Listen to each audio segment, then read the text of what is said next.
ଢେଙ୍କାନାଳ ଜିଲ୍ଲା ଗୌନ୍ଦିଆ ବ୍ଲକ ଅନ୍ତର୍ଗତ ବାଇଁଶିଆ କଙ୍କା ଗ୍ରାମରେ ନୟାକାଟେଣି ଗ୍ରାମରେ ହାତୀ ଉପଦ୍ରବ ବିଭିନ୍ନ ଚାଷକୁ କ୍ଷତି କଲା। ଚାଷୀ ନାହିଁ ବନ ବିଭାଗର ଅଣଦେଖା।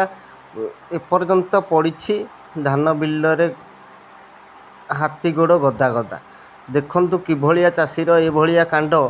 ଏଇ ଯେଉଁ ହାତୀ ଉପଦ୍ରବ ଶୋଇଛି ବନ ବିଭାଗ କହିଲେ ଅଡ଼ୁଆ ନ କହିଲେ କିଳା।